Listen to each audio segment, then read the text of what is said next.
pre-press, not the entire thing until the very end. And presses, this comes later on with my colleague Claudio, but I cover the pre-press color management.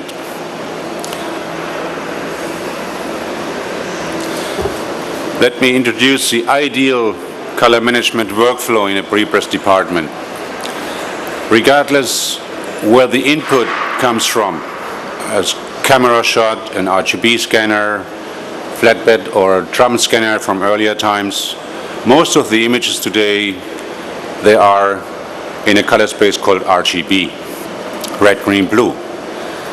And finally, the ideal thing would be, you might have heard about the format PDF-X3, for instance.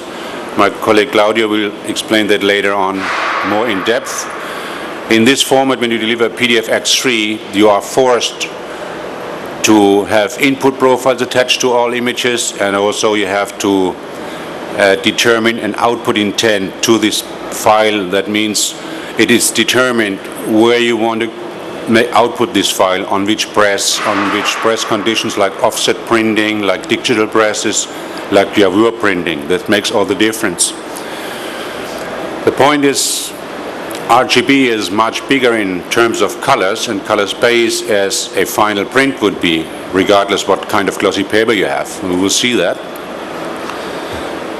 So you would shrink this wide gamut of an RGB at the very end when you do the decision, I want to print it in offset, for instance.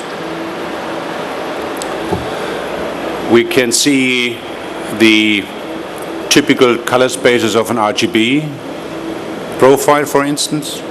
You see that yellow line? This is presenting the space of the Adobe RGB. Everybody who works in Photoshop knows this is a kind of default profile which is attached to an RGB image and simulates the together with the monitor profile and the output profile how the image would look after the press. The second one, the green one, is here, it's even smaller already. That's a typical camera profile, a standard camera profile, which might not be perfect, but it comes with almost of the digital cameras. They have an sRGB profile attached to it.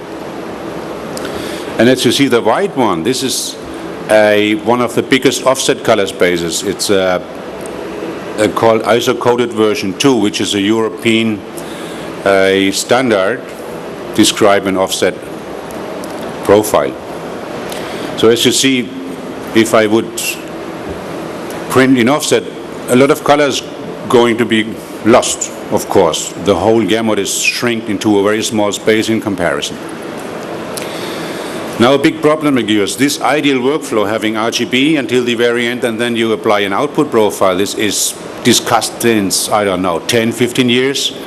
And I know just a few company groups which are working strictly in those color management workflows, very successful, of course.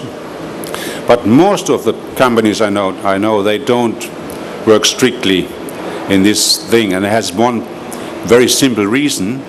Most of the retouchers, they are used to think in CMYK. They know, I want to clean up a skin tone, and they rather minimize the cyan instead of pushing the red channel from 195 to 215, for instance. They are not used to think in RGB, they're used to think in CMYK. That's the case.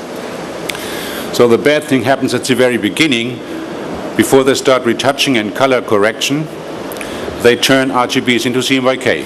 And all of a sudden, your color space shrank at the very beginning, and nobody knows exactly, do I really output to this press I intend now, or do I print on a maybe 6-color machine with on a high glossy paper with a huge color space? Who knows that?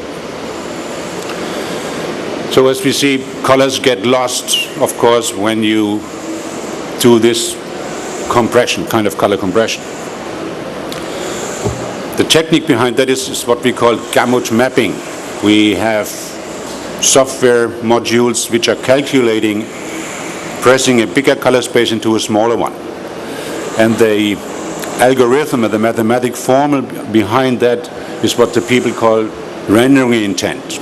There are different kind of rendering intents, and kind of, let's say, some just clip the bigger space off and it's gone. Other rendering intent squeezes the space into another one. and at least to keep the modulation, but it's not as good as in Origin. And what normal software tries to have is the color space which is not very visible for human eyes. We cannot distinguish in very dark areas with our eyes. We rather see very small differences in bright areas, gray areas, midtones and stuff. So a smart software would compress all the dark areas and would modulate them very, very compressed, and would keep the very visible and obvious part of the color space in a linear stage. You could see it, and in this graphic you would see it keeps this one here, this part linear, because this is the most obvious part of the image. This is what the people call gamut mapping.